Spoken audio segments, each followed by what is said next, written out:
বিদায় করতে হবে আমার জানা আছে। আরে এই যে আলাবি এখানে তো অনেক টাকা, আপনি চাইলে তো আপনার কাছে রেখে দিতে পারেন। না না, আপনি এটা কি বলছেন? আমি টাকা কেন নিব? এটা তো আর আমার টাকা না। এটা যদি আমার টাকা হতো তাহলে একটা কথা ছিল, আমি মানুষের টাকা কেন আমি নিব? বাবুরে আমি বুঝতে পারি না, আমি না বুঝে তোর বাড়ির থেকে বাড়ি করে দিচ্ছি। ওই বেইমানটা আমার ঠকাইছে, আমার সব কিছু লুট করে নিয়ে গেছে। বাবা আমার অনেক ঠকাইছে বাবা। এই ছোট ছোট তারা, তুই আমার ব্যাগে থেকে টাকা চুরি করছিস কেন? হ্যাঁ, কিসের জন্য টাকা চুরি করছিস? আমি কবে আমি টাকা চুরি করি নাই। তুই চুরি করস নাই, কইলে হইলো। বাসায় কি তুই আর আমি ছাড়া অন্য কেউ আছে? মা তুমি একটু বোঝার চেষ্টা করো, তুমি হয়তো অন্য জায়গায় রাখছো। আমি বোঝার চেষ্টা করি, আমার জ্ঞান দিতে আসোস তাই না? আমার টাকা চুরি করে আমার জ্ঞান দেশ। মা তুমি এমন করতেছো কেন? তুমি যদি এমন করো তাহলে কেমন নেবো? আর তাছাড়া তুমি বললে তো পারো যে এবার থেকে বেরোয় যা। এই তো লাই নাই সোস, এতই যদি বুঝোস তাহলে বাড়ি থেকে যাস না কেন? যা চইলা যা আমার উদ্ধার কর। কিন্তু মা এটা তো আমার বাপের বিড়া, আমি এই বিড়া ছাড়া করে যাবো। ও তোর বাপের বিটা, তোর বাপে যদি পয়সা থাকতো তাহলে তোর অধিকার আছে। তোর বাপে পয়সা নাই, তোর কোনো অধিকার নাই। যাবার থেকে বাইরে মা আমি যেতে পারবো না মা। তুই যাইতে পারবি না। বুঝছি তোরা কেমন বিদায় করতে হবে আমার জানা আছে। আরে এই যে মা না না আলাবি ভালো হয়েছে, আমার তার বিদায় হয়েছে।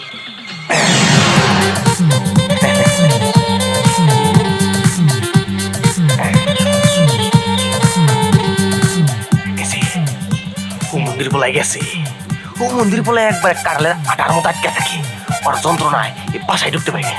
ভাই মাঠ একদম পরিষ্কার, আমার সোনা পাখিটার সাথে একটু দেখা করে আসি। যাই হোক আমার তার বিদায় হয়েছে। কি ব্যাপার, তুমি কই থেকে গেলা? আসলাম ওইখান থেকে দাঁড়ায় দাঁড়ায় দেখলাম আপনটা বিদায় হয় করছো না, আপনটা বিদায় হয়েছে, আমি লাভটা তোমার সামনে এসে পৌঁছাইলাম। আপনটা কাঠালে আঠার মতো আটকে থাকে, কোনো সময় তোমার গ্রাম নিতে পারে। হাই রে বাসনা, সোনা পাখি কি সেন দিছা তুমি? কেন এই সেটা তো তুমি দিলা দিলা ভুলে গেছো?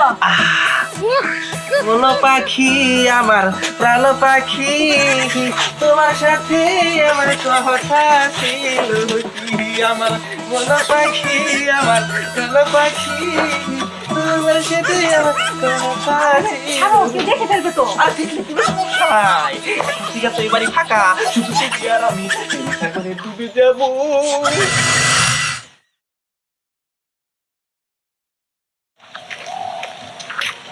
আরে দিহান, কেমন আছোস?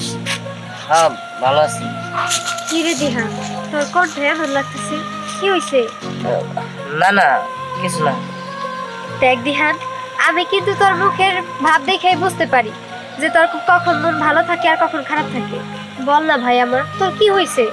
বাড়ি থেকে কোনো আবার অশান্তি হয়েছে?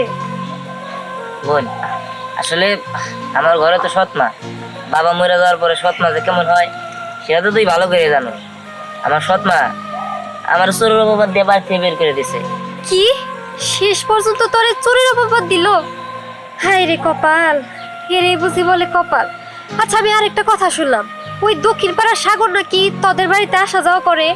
হ্যাঁ আমি ওরা অনেকবারই দেখছি, ওই দক্ষিণ পাড়ার সাগর আমাকে বাড়িতে আহে আর মার লগে কথা কয়। এটা আমি আর কি কমু, যতই হোক মা তো কিছু কইতেও পারি না আর সইতেও পারি না, কিছু কইতে গেলে ধরে ধরে মারে। আমার মনে হয় কি ওই সাগরে যদি আমি মেরে ভালো পারতাম তাহলে আমার শান্তি হইতো। তা দিহান তুই এখন কই যাস? আর যাবো যাই যাচ্ছি মামাকে বাড়িতে, উনি থাকবো কি আর করার। এখন তো আর আমার ওই বাড়িতে থাকতে দিব না, আমার গাড়ি ধাক্কা দিয়ে বাড়ি থেকে বের করে দিচ্ছে। হায় রে, মাঝে মাঝে না আমার নিজের খুব আফসোস হয়, আমি তোর আপন চাস্ত বোন, অথচ তোর কোনো কাজেই আমি আসতে পারি না। শোন বোন, নিজের মায়ের পেটের বোনই কাজে আসে না, আর তুই তো চাস্তো বোন, তুই আর কি কাজে আসবি? পয়সা চাইতে আমি খুশি। আচ্ছা আমি আসি, আর আমার জন্য দোয়া করি। ঠিক আছে ভাই, তুই সাবধানে যা, আর তোর জন্য তো আমি সবসময় করি রে। তুই আমার আপন ভাই না তাতে কি, তুই তো আমার চাস্তো ভাই, আমারই রক্ত। তুই যদি আমার আপন ভাই হইতি না, তোরে আমার শ্বশুর বাড়ি গিয়ে নিয়ে রাখতাম, কিন্তু আমি তো তা পারবো না, কারণ ওই বাড়িতেও তো আমার কথা শুনতে হইবে। কাজী ধ্যান করে কান্দন কে বিয়ানের কথা শিখা না বাবা, অন্তরটা পাইটা যায়।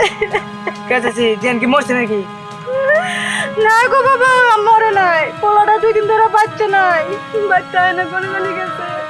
ওর চিন্তায় আমি খাওয়া দাওয়া বাদ দিছি। পোলাটা কোনে রয়েছে, কি খাইতেছে। দিয়ানটা ছাড়া আমার দিন দুনিয়া অন্ধকার।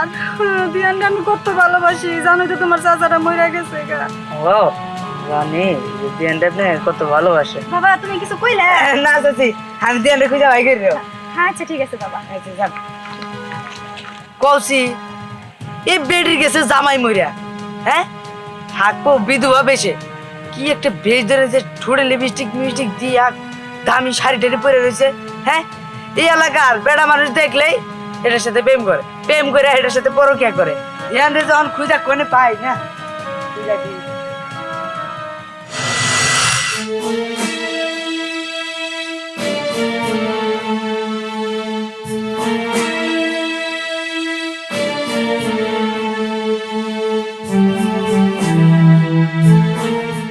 কি ব্যাপার, তুই এতদিন পরে আমাদের বাড়িতে আসছিস, এখানে বসে আসছিস কেন? ভিতরে যাস না কেন? আসলে ভিতরে যাবো কেমনে যাবো? 2 মাস আগে তো তোকে বাড়িতে আইছিলাম। মামি কইছে তোকে বাড়িতে আর না আইতে, তাই আর ভিতরে যাওয়ার সাহস পেতেছে না। এই জায়গায় বয়ে রয়েছি। মামি কি বাড়িতে? হ্যাঁ মা তো বাড়িতে, কিন্তু একটু পরে চলে যাব। আচ্ছা তুই কি সকালে কিছু খাইছস? না, আমি সকালে কিছুই খাই নাই। আচ্ছা তুই কি তোর বাড়ি থেকে তোর সবলা বের করে দিছিস তাই না? হ্যাঁ বের করে দিছে। কইছে আমি নাকি তার টাকা চুরি করছি। চোরের অপবাদ দিয়া আমার বাড়ি থেকে বের করে দিছে। থাক মন খারাপ করিস না, চল আগে তুই খাই নিবি।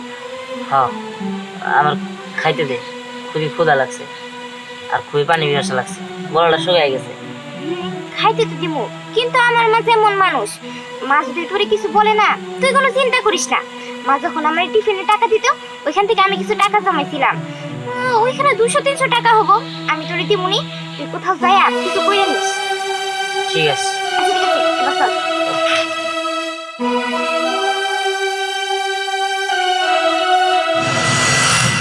আরে ভাই, আপনার ছেলে বিদেশ থেকে আসতেছে, আপনার ছেলে আসুক, আমার মেয়েকে দেখুক।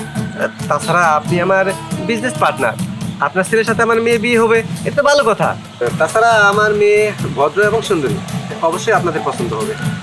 আচ্ছা ঠিক আছে, ওকে।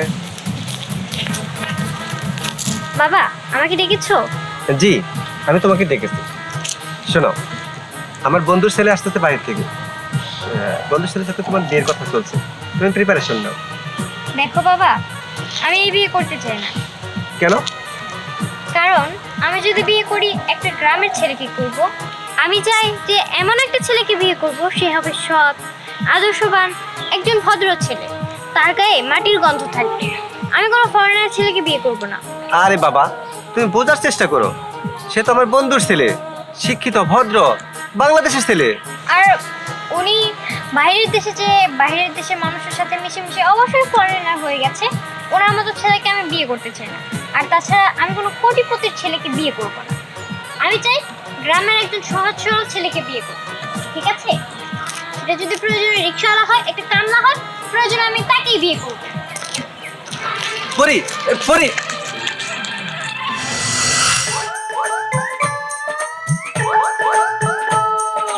আরে এরকম করতেছো কেন? এইখানে না। বাগানে ডাকছো, কিছু বলার জন্য বলো, কি বলবে? ওইসে কি, আমি না বাজারে একটা দোকান দেখছি, এই চুরি শেষ আমি কই রে, এভাবে তো জীবন চলবো না। এভাবে আর কয় দিই, দোকানটা না নিলে ভালো হইব, কিন্তু কিছু পয়সা ইনভেস্ট করতে হবে। কে করো? আচ্ছা তোমরা দেখি শোনান না, হ্যাঁ সন্দেহ। ইনভেস্ট করো, ইনভেস্ট করা বোঝো না, মানে আমার দিয়ে দাও, আমি এটা কাজে লাগাই, ব্যবসা করি, ইনকাম করি, পরে এরকম গয়না তোমার অনেক বেশি বানাই দিতে পারবো।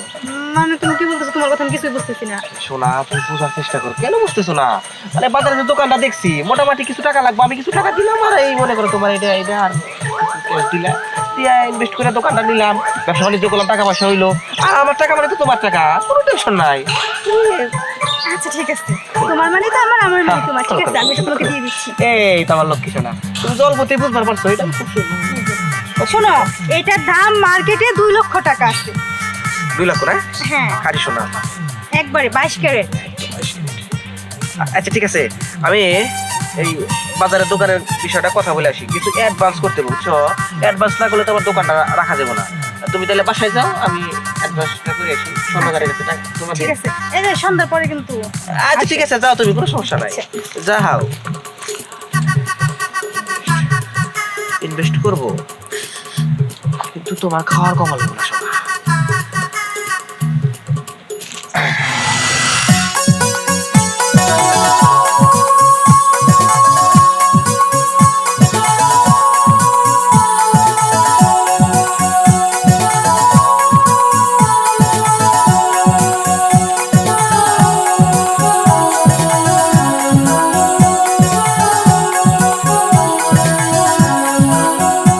এত টাকা, এত টাকা এই জায়গায় কে ফাঁকা রেখে গেছে? এই টাকার মালিক কে? কারণ আমি কারে খুঁজবো, কারে দিব? মোস্তাকে না, এই টাকার মালিক আমি তুই পাই, কারে এই টাকাটা দিব? এই জায়গায় দাঁড়াতে আচ্ছা, আপনি এই টাকাগুলো নিয়ে দাঁড়িয়ে আছেন কেন?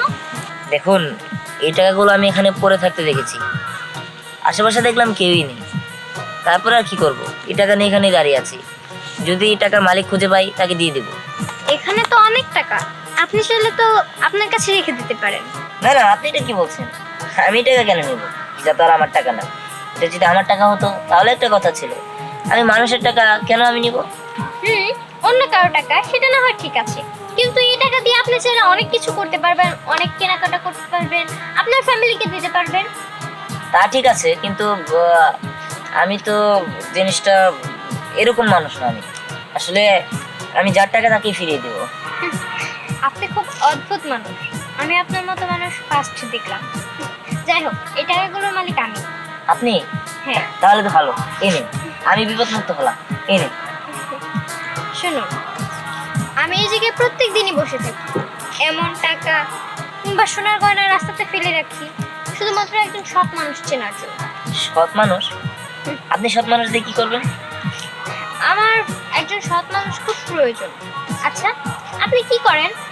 আমি কিছু করি না, আমি গ্রামে থাকতাম, শহরে নতুন এসেছি কোনো একটা কাজের সন্ধানে। বুঝতে পেরেছি। কাজটা যদি আমি দিই তাহলে কেমন হবে? কাজ আপনি দিবেন? সত্যি? হ্যাঁ, সত্যি আমি আপনাকে কাজ দেব। তাহলে তো ভালোই হবে, আপনি যদি আমাকে কাজ দেন তাহলে তো আমার অনেক উপকার হবে। যাই হোক, আমি আপনাকে কাজটা দিতে চাই, কারণ আপনার মতো সৎ মানুষ আমি আমার লাইফে ফার্স্ট দেখেছি। আমি এর আগে এই জায়গায় অনেক টাকা পয়সা, সোনা গয়না, অনেক কিছু ফেলে রেখেছি, সবাই শুধু নিয়ে চলে যায়। আশপাশে তাকে দেখে, কেউ দেখছে নাকি? যদি না দেখে তাহলে তারা নিয়ে চলে যায়। ও আচ্ছা, বুঝতে পেরেছি। তাহলে আপনি আমাকে একটা কাজ দিন। আচ্ছা ঠিক আছে, আপনি আমার সাথে চলুন। ঠিক আছে। শোনো ইয়াং ম্যাম, প্রথম আমার মেয়ে যখন তোমাকে নিয়ে আসলো তখন আমি আনহ্যাপি ছিলাম, এখন বুঝতে পেরেছি আমার মেয়ে রত্ন চিনতে ভুল করেনি। জি স্যার, আপনি ঠিকই বলেছেন, আপনি যেমনটা ভালো মনে করেন ঠিক তেমনটাই হবে। আর তাছাড়া আমি আপনার সাথে কখনো বিশ্বাসঘাতকতা করবো না, আপনি যেভাবে বলবেন আমি সেভাবে কাজ করি। হ্যাঁ, এটা আমি বিশ্বাস করি, কারণ আমি কাজে বিশ্বাসী। শোনো, সামনের মাসে আমার কোম্পানি থেকে তোমাকে একটা শেয়ার করে দেবো। জি স্যার, থ্যাংক ইউ স্যার, আমি অনেক খুশি এতে। আচ্ছা ঠিক আছে, তাহলে তুমি যাও। জি স্যার, আসসালামু আলাইকুম। ওয়ালাইকুম আসসালাম। তুমি এখন এই মুহূর্তে কোথায় যাচ্ছ?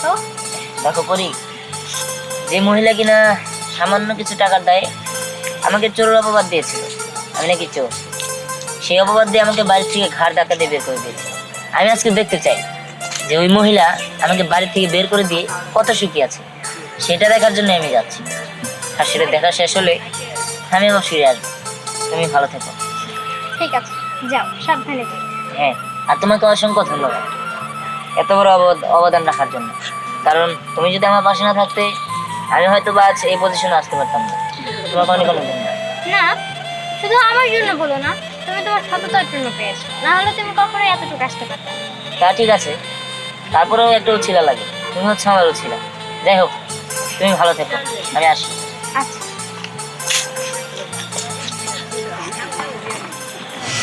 দেন গো, আল্লাহ রস্তে করে ভিক্ষা দেন, আমি খুব অসহায়। দেন গো, আল্লাহ রস্তে করে অসহায় ভিক্ষা দেন, দেন বাবা, আল্লাহর হস্তে করে ভিক্ষা দেন। যে কিনা সামান্য টাকার চুরি অবাবদে বাড়ি থেকে বের করে দেয়, তার আজকে এত সুখ। বাবা তুই, বাবা আমার ভুল হয়ে গেছে বাবা, বাবা রে তুই আমার মাফ করে দে বাবা। বাবা রে আমি বুঝতে পারি নাই, আমি না বুঝে তোর বাড়ির থেকে বাড়ি করে দিচ্ছি। ওই বেইমানটা আমার ঠকাইছে, আমার সব কিছু লুট করে নিয়ে গেছে বাবা, আমার অনেক ঠকাইছে বাবা, আমার ক্ষমা করে দে বাবা। আপনি উঠছেন, দেখুন আপনি আমার পায়ে ধরেছেন কেন? যতই হোক আপনি তো আমার মা, আর আপনি আমাকে সৎ ছেলে মনে করলেও আমি কখনোই আপনাকে সৎ মা হিসাবে চোখে দেখিনি। যাই হোক, এত কথা বাদ। আমার যে বাবার বিটাটা আছে, ওটা এখনও আমার বাবার বিটাই আছে। আপনি চাইলে ওই বিটাতেই থাকতে পারেন, যতদিন ইচ্ছা ততদিন থাকতে পারেন। আসলে আপনি তো সামান্য কিছু টাকার জন্য আমাকে বাড়ি থেকে বের করে দিয়েছিলেন, সেটা আমি মনে রাখিনি। আপনি ভিক্ষা করছেন তাই না? আপনারা ভিক্ষা করতে হবে না। এই নিন, এই টাকাটা আপনি রাখুন, এই টাকা দিয়ে আপনি কোনো কিছু একটা করবেন। এই সব টাকা আমার, হ্যাঁ, তুমি আমার দিয়ে দিছো? আমি সব টাকা আপনাকে দিয়ে দিচ্ছি। আসলে আমি বুঝতে পারিনি বাবা, আমি পরকে লিখতে হইয়া আমি অন্ধের জগতে গেছিলাম গা, তোমার আমি চিনতে পারিনি, বুঝতে পারিনি বাবা। সমস্যা নেই, ভুল তো মানুষই হয়, আর আমি ওগুলো মনে রাখিনি। আমি আসি, ভালো থাকবেন। বাবা তুই বাড়িতে যাবে না আমার সাথে? না, আমি যেতে পারবো না, আমার কাজ আছে। আপনি ভালো থাকবেন।